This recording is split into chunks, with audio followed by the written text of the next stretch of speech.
Yo, what is up? This is Patches. Welcome to another podcast. Today's topic is prayer, what that looks like in our lives. All three of us have really different prayer lives, it turns out. So we kind of go into our personal, what we've been struggling with, what's been working for us. Pretty much everything under the moon. Max goes on a little tangent that we had to cut out, but other than that, I'm excited for you guys to hear this. Thank you for listening. If you're on our YouTube, go ahead and hit subscribe. And then also comment. Let us know what you think, what you want to hear more of. If you want to hear more of Max and less of Patches, that's very normal. So go ahead and, comment, like, subscribe. God bless. Pray for us as we pray for you. Love you. Hit the intro. The work of the Christian was the works of mercy. Is not just to do all the huge stuff, but to love one person well. The God of the universe is the one who's given us the power to be his witnesses. It's far easier to see Christ in your brother when you're sitting down and sharing soup with him. I'm tired of being scared, so let's just jump the pew. Hello, everybody. Welcome back to the Jump the Pew podcast. This week, we are going to talk about prayer and jump-starting your prayer life and maintaining it. But first off, we want to start off with our hot take question. And that question is, which Avenger from the Marvel Universe is the best Avenger? Not from the DC universe, from the Marvel universe. Because everyone knows DC's Avengers just sucks. Yes, yeah. Are they even considered Avengers? I think they're called Super Friends. I think that was the original name. Okay. But anyway, Patches, who's your favorite, or who is the best, objectively? Who's the best Avenger? Objectively, I thought I had an answer for this. I thought you did. I think too. it's got to be an Iron Man. He does the most. I mean, But he doesn't even have superpowers. He also causes the most problems. That's true. Wow. Okay. I'm sticking with else. No. I'm sticking with Iron Man. He is the most effective. Effective? Yeah. Okay, you have to elaborate on that. Everything, like, if we're doing a head count, think about the first Avengers. Okay. He kills the most of those alien things, and like the big flying alien, like the fish thingies. Yeah, like the big one. He kills the most. Hulk got a lot too, though. Yeah, but no. And well, here's my thing with Iron Man is he doesn't even have an actual superpower. He's just smart. Which is a really good superpower. He's smart, and then also his ability to adapt to everything. Like, basically all of the Iron Man movies are Iron Man getting completely destroyed in one way or another, and then adapting and coming back stronger, faster, better. Okay. Therefore, he's the most effective. Okay, I see. I hear that. That makes sense. Seth, who's your number one Avenger? Who's the best? So this is, I think, coming purely out of my opinion, but I think Spider-Man is the best. I don't really have good factual evidence to back this up, but to me, he's the best. I like him the most, and I feel Which like he one? has the heart of a superhero. Like, he just wants to be your friendly neighborhood Spider-Man, and that's what makes him great. So, he's just there to help out when he can, and then he's just, I don't know. I just like Spider-Man the most. Yeah, here's the thing. Spider-Man is my favorite, but we're talking about the best, and he's the most worthless. Well, because he's shown up like twice. Tobey Maguire is just the best actor. on this planet. Whoa. No. I'm saying, No, Toby's like just amazing work. I feel bad that I'm trashing on a human being on this podcast, but yeah, Spider-Man's cool. Spider-Man's cool. Like, but like Iron Man's cool too. But like, both of you are just so wrong because Ant-Man is the best Avenger. No. Hands down. he doesn't know what he's doing. No, but here's the thing. Here's the thing. His friends. He's so close with his friends. They all work Hans together, and they're funny because they're all played by great actors. I knew you was gonna pull in just the comical version. Well, Like, Paul Rudd is one of the best actors in What? in some era, our era. in some era. No, not even close. What does Ant-Man do in any of the Avengers? He just It's gets in big the way. and small, dude. He's in the freaking quantum realm right now. Well, for me, I haven't seen Endgame, but Yeah, this is annoying because neither one of you have seen Endgame. yeah, and you Yeah, can't that spoil it doesn't 'cause it help just our came out argument. So yesterday. like, yeah, and so like, yeah. So So we that's just where agree that that Spider-Man's the best. So Spider-Man's my favorite, but Does- when we're talking like the best, like the most effective, Not even Iron Man. Iron Man. No, not even Iron Man. If we're talking like most effective and efficient, it'd be like freaking Captain Marvel because she's so OP. yeah, But Well- they don't even call her till the last movie. yeah. Or like, if you go back to Infinity Wars, I think it's Thor. Thor would definitely be the one who kicks the most ass. That's true. That's I, true. no, Thor went Infinity War was. They would have Thor lost being beat lost up. the battle for Wakanda if Thor hadn't come in flying from the sky. What am I talking about? Black that's true. Panther's a super dope character, but does he count as an Avenger? No, he's technically not an Avenger. Oh, dang it. Well, I don't know. He just avenges. That's it. dang it. Anyways, yeah. So Iron Man, fantastic. What's our topic of today? We're talking. Someone gonna didn't I'm just- prepare. I'm just gonna take the W on this hot topic. Whatever, man. All right, moving into our topic of the day. We're going to talk about prayer today. And so the first question that I have lined up is, what was the first moment for you guys when you experienced authentic prayer or an authentic connection with God through prayer? And what was that prayer? Yikes. Seth, do you have an idea?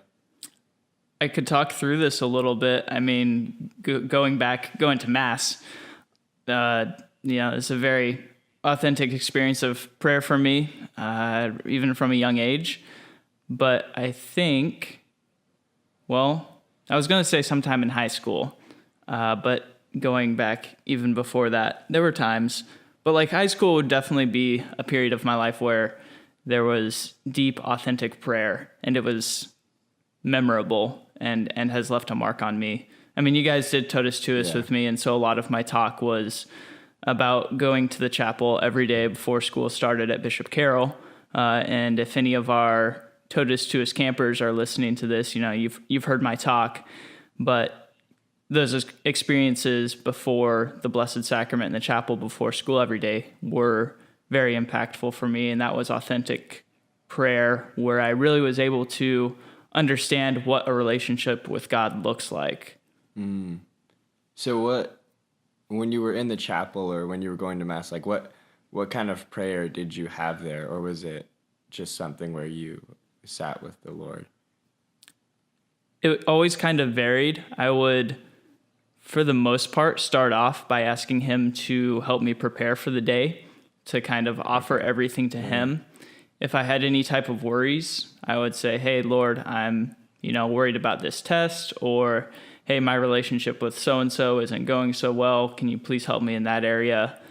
And then other days, I would just kind of get in there and say, Lord, I don't really have anything, but I'm here in your presence. So speak, Lord, because I'm listening.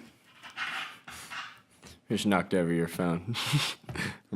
Oh, my bad. It's all good. So you said So it was a lot of just sitting in silence with the Lord and just preparing with him. Some days, yeah. Other days when I had a lot more on my heart and on my mind, it would be kind of bringing those things to him and asking him for his help to deal with that, to handle the stress and the struggles of life, and also, the joys, to praise him and to thank him for everything he had given me, because we're super blessed. We're super blessed, and so sure. that was always a part of my prayer as well. How, what was when even earlier than high school, how did you get into that mode of prayer? How did you know kind of to move into that prayer that you felt called to that? Yeah. As I've been kind of talking through this, I've had earlier memories come up, and this will be a shout out to my mom when she would take me and my brother to her adoration hour every week, especially during the summer and stuff. I remember it was Wednesday at 3:00 or something. And so my mom would take me and my brother to the adoration hour. And, for a third or fourth grader, an hour in the adoration chapel can seem like a really long time. And so it was in kind of that struggle of what do I do for an hour that I began to try to figure out what to do in that silence, whether it was praying the rosary or spiritual reading, or reading the lives of a saint or something like that. So a lot of just trial and error over the years, and the Adoration Chapel has gotten me to where I am today. Yes, just being in front of the Blessed Sacrament, it's just amazing.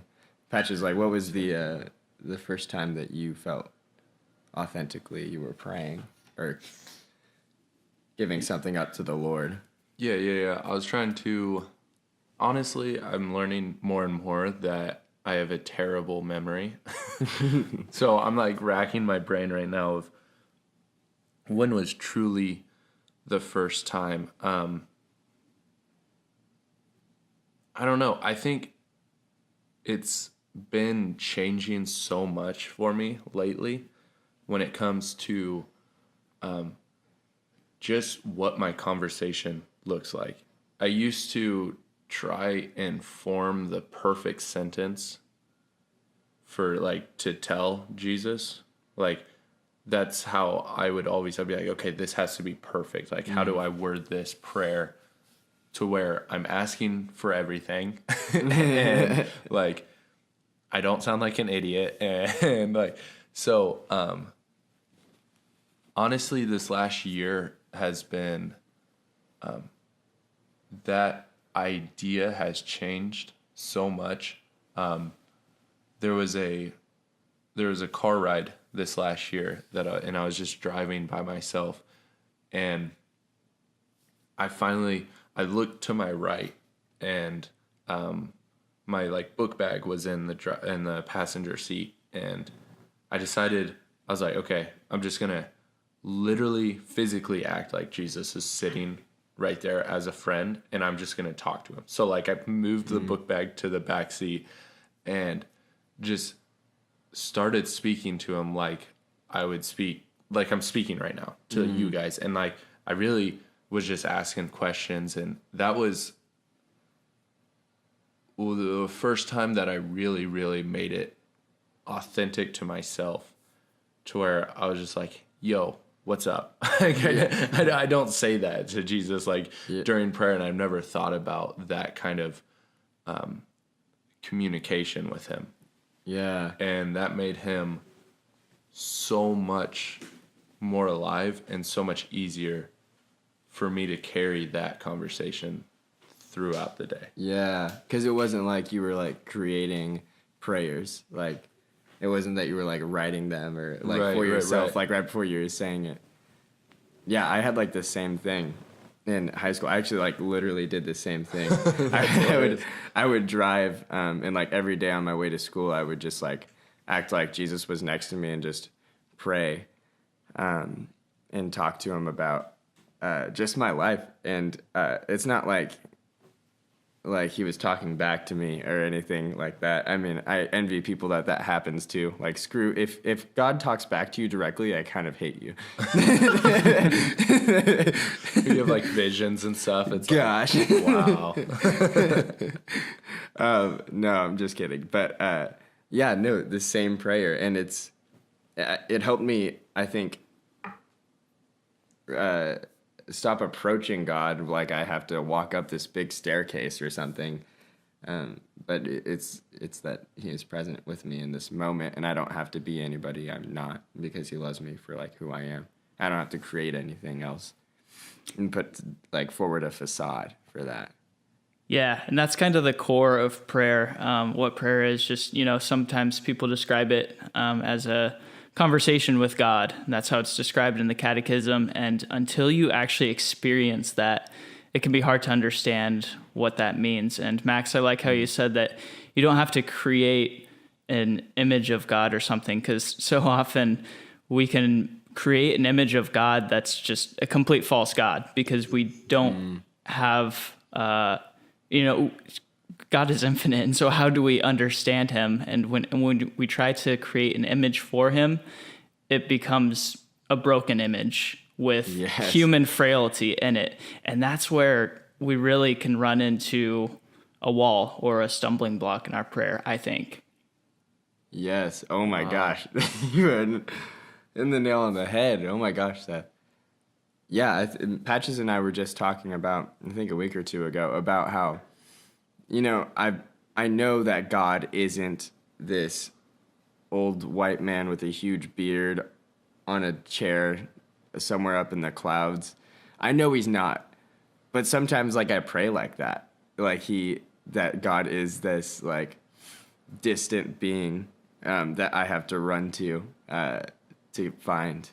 But in reality, He's just so present in this moment. And we have this false idea of who God is, that it's almost hard to reach Him because we're chasing this false God. Yeah, definitely. I think one thing I want our listeners to get out of this podcast is that in prayer, one of the most important things is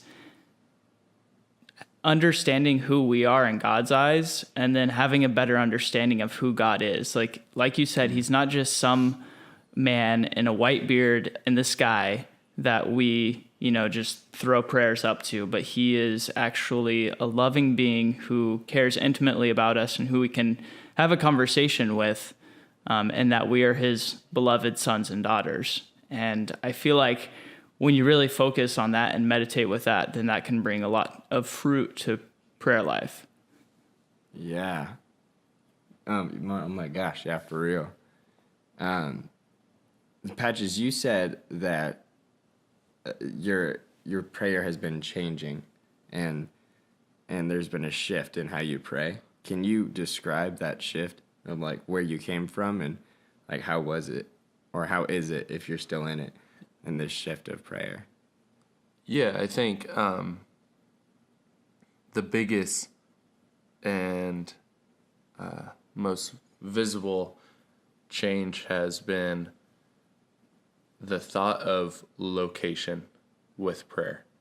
I always thought, okay, I have to go either to my inner room to pray, or I have to go to the chapel to pray, or I'll block out this amount of time in my day to pray.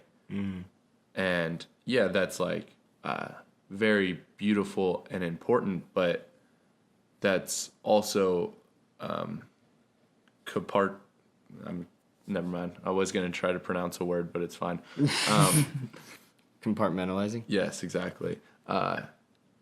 Your life, and that's sectioning out parts of your life when God wants to run through your entire life. And so and I'm still not great at it, but that's what I'm really working on, is the more I can invite God into my day-to-day, and just right now, sitting with Him, talking with you guys, appreciating that He's here, and having an ear open to Him right now, and also asking Him questions right now, is just, that's where my prayer life has been leading. And I'm trying to just dive further into that and what that looks like if I'm truly carrying God throughout my day, and if I'm truly led by the Spirit, that's how I want to live, is just him present in every single moment. And like I don't think prior to this last year or two, really understood that completely. Yeah. And was that shift painful, or is it a struggle from like prayer life to a different kind of like conversation with God? Yeah. I guess it's just kind of frustrating. Like, Yeah. I love it. Like, I wouldn't say it's painful or anything, but like, it gets frustrating when I forget. You know, you go throughout the day and you're like, wow, I'm just now like finally settling down and like, thanks God for being with me. Like, what would my day have looked like if I would have said thank you, like right when I woke up, and really noticed him throughout the day, and instead of just waiting till the nighttime to be like, hey, thanks for all that, which is amazing. But like, just inviting him into every moment can get frustrating for me because I just forget, you know, like we just as humans forget that he is so present.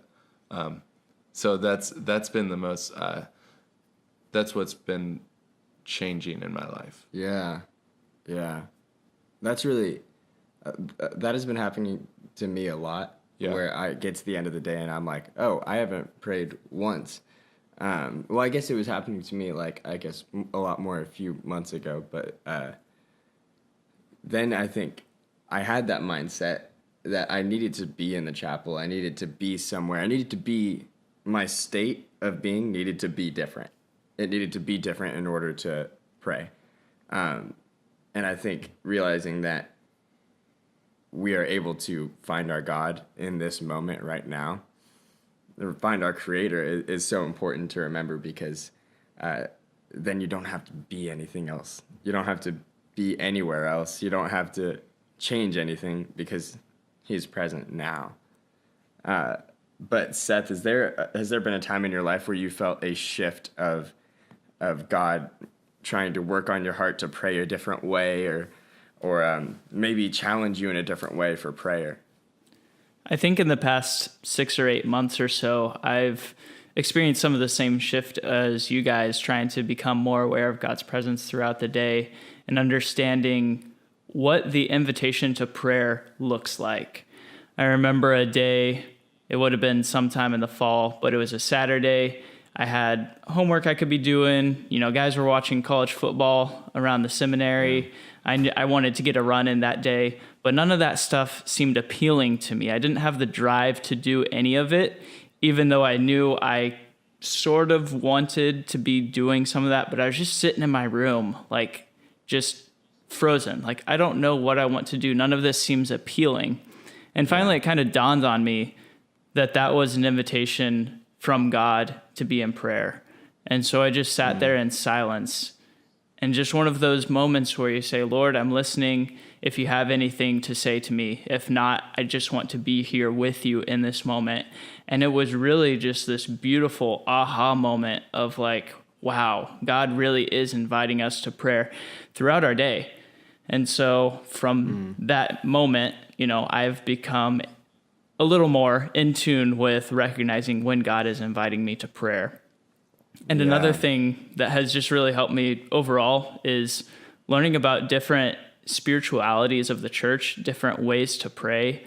And so learning about Benedictine spirituality and Ignatian spirituality and Carmelite spirituality, and understanding that the church has this very rich history of prayer, and that we don't have to be trailblazers. We don't have to do something completely new. Like, we have these examples of prayer, and they can match the way of life that we are living. Some ways of prayer can fit busy schedules a lot better than other spiritualities can. So Benedictine, just for an example, Benedictine spirituality is work and prayer. And so being out in the fields and being able to pray to God through your work of your hands. So using that as an example, Carmelite spirituality is a lot more about contemplation, just sitting there in God's presence and being aware of his love. And so learning about those spiritualities has helped me a lot in my understanding of my own prayer life and how I can pray in different ways throughout the day. Yeah, for sure. Fascinating. So going into that, like, there's certain types of prayer that like are just not gonna fit into your lifestyle, or like, is it, so say like, okay, I want to try the Benedictine like style of prayer, or this certain style of prayer, and it's just really not clicking for me. Is that just like a fault on my part, or is that a natural thing, like that I'll end up like that? Maybe that's just not the style that God's asking me to pray through. I think it's a little bit of both, and that maybe our temperament or our personality might be not naturally suited for a specific way of prayer or specific spirituality off the bat, or maybe our way of life, our schedule of our day is not suited perfectly well for a certain way of life. So obviously the mystical and contemplative Carmelite spirituality is going to be much more difficult to employ in the life of, say, a student. You know, when you're constantly kind of going and your schedule isn't as consistent as you would like it to be. Whereas, say, an Ignatian spirituality is kind of geared towards priests and lay people who have somewhat of a regular life, and it focuses on the discernment of spirits, trying to figure out what things come from God during the day and what things are temptations that should be avoided or pushed away. So I think a person's personality is going to affect how they're going to pray. A person's state in life is going to affect how they pray. But that's not to say that you can't overcome any difficulties in praying in a specific way, because ultimately it goes back to being a conversation with God. Prayer goes back to being a conversation with God. And so, I mean, you can't mess that up. You know what I'm saying? So yeah, I kind of want to like, do people say pick your mind? Is that a thing? Is that No, that's you. But yeah. I want to get your guys' point of view on this, because we're talking about prayer as like conversational, and I'll be honest, like the past few months, or ever since I like entered into college, I felt like a chaos in my spiritual and prayer life, and just like I didn't feel like it right. And I was like, I'm not going to church to go like spend an hour with the Lord, or I'm not praying my rosary. I'm not doing night prayer like I used to, which I was very into in like high school. I would spend at least an hour a day in the chapel with the Blessed Sacrament, just because I had that there at my high school, which was a Catholic high school. But then I got to college, and I'm just not doing all like these. I'm not praying rosaries. I'm not spending an hour in adoration. And I kept thinking like, oh, I need to get in line with God. And I kept trying to go back to these old ways of praying that I was doing in high school. But just recently, I would say in like the past few weeks or a month, I like found quote unquote peace in my chaos. That like, just like my prayer is shifting to a type of prayer that is maybe less direct conversational. I would still say it's like a conversation and a movement. It's like living in the movement of God, but like it's a lot of me just like sitting with the Lord and being wordless, and just kind of what like how you would describe Carmelite prayer. But sometimes I think like, am I actually praying, or like, am I actually like sitting with God? Or like, sometimes I get like episodes of like an anxiety where I'm like, oh shoot, I am not like doing what I need to do. I'm not like praying like I used to. Fascinating. Yeah, I definitely get what you're saying, that sometimes it can be really hard to feel like we're doing a good job of praying. But I think in those moments, it's really really important to remember that God can do a lot with our imperfect prayers. And maybe could you describe a little bit like kind of what that chaos looked like? Maybe some of the feelings that you were going through. Was it dryness? Was it distraction? Was it like, what was that chaos like?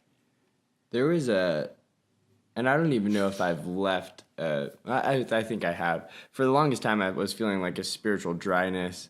I wouldn't call it a desolation just because I don't think I'm cool enough to have desolation. No, but it was around for a while. It was like, even when I was out at camp with you guys for the summer, out at Camp Totus Tuus, I was in a spiritual dryness, but it's been around for, or it was around for, I would like a year and a half, maybe 2 years, of me just feeling like I don't feel connected to God right now. And every prayer I tried, it wasn't working. And I felt a chaos in that. And then I finally, I think, felt peace with knowing that I don't need that specific type of prayer to reach, or not, I guess not reach God. See, I'm even talking about God like he's in a white guy in a big chair, and I did it again. But I don't need that to be with God, to pray, and that's okay. And I think I found like peace in that. And I've just been like, I was talking to Patches about it. I've just been in like a weird happy mood for like the last 2 weeks. Just okay. Like I'm okay. And I'm really happy about that. Dude, praise God. Praise God. Cause yeah, I feel like dryness is one of the most common things we all experience in our prayer life. We're all going to go through periods of dryness. And I think it can be attributed to a bad effect of our culture that it has on us, that like we are so activity oriented that we want everything to work and we want to see the results. And so when that doesn't happen in prayer, we can get very frustrated or we can get discouraged, and we start thinking that God isn't hearing my prayers or things like that. And I think that can lead to some of the dryness that we experience, or at least I know that that's how it is for me sometimes. And so, prayer is a battle that we have to like continue to overcome the temptation not to do it, and the temptation to be lazy, and to trust in God that He is hearing our prayers, and that just our act of entering into prayer is a cooperation in His providence and entering into His life and into the Trinitarian life. Oh, yeah. Yeah. Love Man. I want to talk about spiritual dryness just before I want to dive in also to what a good prayer routine looks like, what a good prayer life looks like. But before I get there, I've heard people talk about desolation. I'll use desolation and dryness kind of in the same way. But I've heard people talk about desolation in two different ways. One way, it's like, remember back to the times when you were in consolation, which is when you feel a deep joy with your prayer life and feel very connected to God. Remember those times and like run back to those. And then I've heard another side of desolation where people say, sit in this desolation and appreciate it for what it is. So one is like very like hopeful, like always run towards the consolation. But then like I would say someone like Mother Teresa, who felt desolation for half of her life, she said, sit in that desolation and appreciate the pain that you were given. I just wanted to get your guys' take on that, because I don't really know where I stand on that. Yeah. Yeah, I think it's both practices are very important, because in the book that I was reading about Carmelite spirituality, Saint Teresa of Avila says that sitting in the desolation is important, as well as remembering the consolation, because in that desolation we can be reminded of how much we rely on God, like how necessary he is to our existence. And so that can lead to an increase of our love for him, as well as remembering the times of consolation. So you remember those high points, and then in the valley, you can learn how to rely on God even more by being reminded of your littleness, of how much you rely on him. Yes. Yeah. Does that make sense? Yeah. Pat just chiming in at the end like, ditto, I got you. That's what I was going to say. Oh, man. Yeah. Have you ever experienced desolation, Patch? Again, I don't think I'm cool enough to say that I was in desolation. But, yeah, I think there's been times in my life that it's just like going to the chapel has been hard, or going to mass, and you like go in the mass and you sit in the pew, and then you're just like, I don't really want to be here. Like, why? Like, and it's just kind of, you can build up this frustration, and the classic human thing to do is shake your fist at God, the one who gave you everything. But like, yeah, I've definitely been, I've experienced a little bit of it, something that has helped me through that idea, and is God will disguise himself from you, like from your soul, and you'll kind of like step back, and he's not like running away from you. He's still present, but he'll disguise himself, and he does this in efforts to, like Seth said, grow, like help you grow, help you understand how much you desire God to be with you. And what a book said that I just read was, God disguises himself so that in the end it's in vain that he disguises himself, because you can see him in everything. Yes. And so like that's a point, like that's what every time I'm in desolation, I'm like, okay, that's a time to really, really expand my knowledge and expand my chance to see if I can see God and like literally everything in my life. Yes. I think that's what's been happening in my prayer life, is that, I don't know if I've talked about this in podcasts before. I've definitely told Seth and Patches, but I don't know how to say it without just sounding weird, but like I talk to plants now. Like I've been like speaking to animals, like, and obviously I know they don't speak back, like, but I've been like finding God in just like nature and just the beauty in creation, and in my neighbor, and I think that it was so hard for me. I think months ago I talked to Patches about it, just like, where the heck is God right now? Yeah. Like, what is the point in this feeling of abandonment? And I didn't know, but now I have like this kind of explosion of just like, whoa, this universe is just so beautiful, and just so like, in fact, like God is always pouring himself into his creation. And so It's just so like amazing. And I think I've been blessed with like a new appreciation. And I think if I hadn't had those times where I was like, God, where the bleep are you? Like where, like where, like I get anxious when I'm in the chapel. I get anxious when I go to mass. Like, why are these things happening? Why are you causing me this pain? And then I find like God in a place where I think he wants me to find him. And so, yeah, I think the spiritual bending of desolation is such a beautiful process now that I'm more like open to and less pissed off about. Yeah, I hear that. I do recall you talking about, or like you just said it, like when you're in the chapel and in prayer, and I just said it too, like sometimes you walk in and you're just like, you get these anxious thoughts and you like, I think it's super important to understand that, like, anxiety doesn't come from God. Like, Yeah. I don't know if you meant to say it, but like you said, why are you causing me this pain? It's not like God's causing, like, that's coming from something. And I do really want to hear, Seth, your thought on this, like that kind of, like, I don't know if you've ever experienced it, like the time where you're just like, I don't want to be in the chapel right now. Like, why is that? Is that like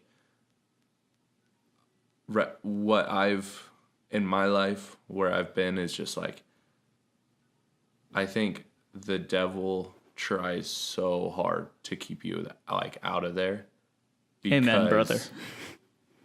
Just because it is like, there's this relationship that, and I kind of want to go into it later a little bit. So I'll hold my breath, but Seth, what's your thought? I agree with you 1,000% that the devil can try so hard in our lives to try to keep us from getting closer to God and learning what it means to pray. And I've definitely experienced times where it's tough to go to the chapel, or it's tough to open my breviary or to sit down and pray a rosary. And so a lot of times it takes some digging, some real soul searching to try to figure out where that comes from. And I think at the end of the day, a simple answer is I'm not recognizing what God has done for me in my life and not recognizing what my relationship to him is, if that makes sense. I'm trying to kind of talk my way through this and think through it.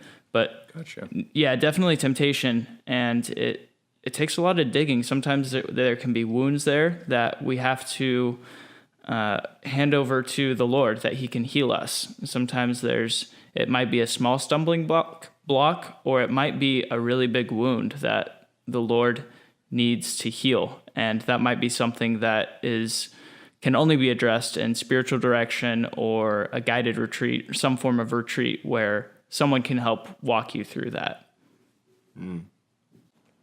So, Seth, what would you say is the first step if somebody's trying to jumpstart their prayer life, or maybe just like try to get back into it, or maybe even take like the next step in their prayer life? What does that routine look like? I think the number one most important thing, you said it, is routine and consistency, figuring out when you pray best. I know in my life that I pray best at the butt crack of dawn before my day starts.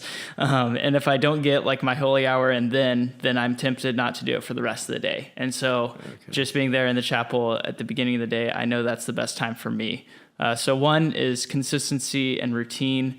And number two, I think being in front of the Blessed Sacrament for some extended period of time each day or whenever possible is one of the best ways to really improve your prayer life and to continue to take steps. Obviously, it's not always possible, but in a culture where we're starving for relationships, like we want to be known and we want someone to be with, Jesus is there in the tabernacle. Jesus is there in the Blessed Sacrament in all our churches, and we should run to him and experience a deep and intimate relationship, the one we're made for and the one we're looking for with him.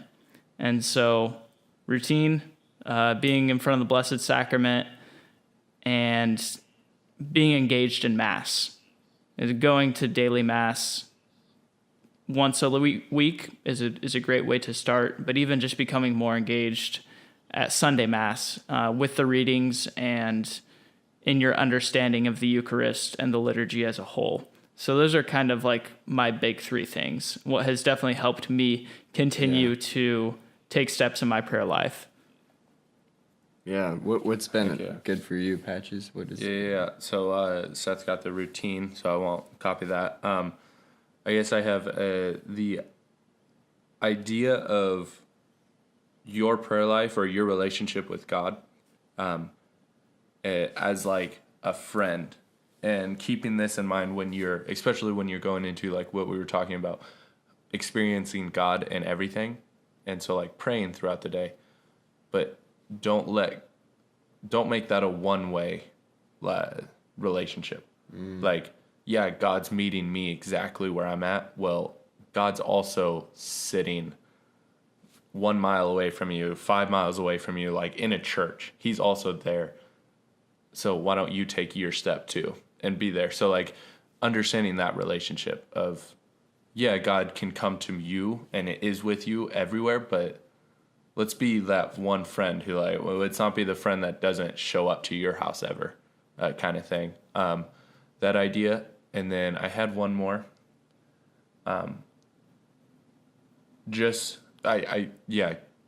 Reminding yourself of God in every single moment. I think that's such a beautiful prayer of like, God, thank you for this couch that I'm sitting on. Like, thank you that I'm not sitting on the floor, or thank you for this mic that we're recording on. Like, everything you can say thank you for. And I think that will, the more you are grateful for that, you'll start like drifting towards adoration, and it'll become much easier to just be like, yeah, I really want to like be there, like in full communion with my Creator, who's like always here with me. So just those two ideas.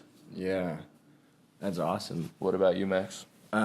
Yeah, so I guess I'll just leave you guys with, I think, the last thing. I think adoration, and just maybe even not exposed adoration, just being in a church with the Eucharist in it, and sitting in that beauty of just that God became man and then bread for us. That's a very beautiful thing, and I think that can truly change your heart, even if you're not like saying or praying words in your head or anything, even if you're just sitting in that. So I would really stress that, like you guys did also. But then also, don't force a prayer that God doesn't want you to do. Because I don't think there's any prayer that's just like, that's better, or there's any like prayer lifestyle that's better than another. Like, don't force a prayer that God's not wanting you to have. Don't think like, oh, well, Patches freaking wakes up every morning and does yoga and meditates for 30 minutes. Like, why am I not doing that? Or that might be a beautiful practice and maybe you want to try it, but if it doesn't like work for you, if that's not where God's wanting you to connect with him at that moment in your life, at this moment in your life, just don't be afraid to pray how you are called to. I think just being bold with that. Definitely. Don't try to live someone else's prayer life, because, they're probably going through some of the same struggles you are, and you just don't know it. Yeah, 100%. Yeah. Awesome. Well, that is, we've gone a little long this podcast, so we will leave you guys. Yeah, we always say that we're going to keep it short. But thank you guys so much for listening.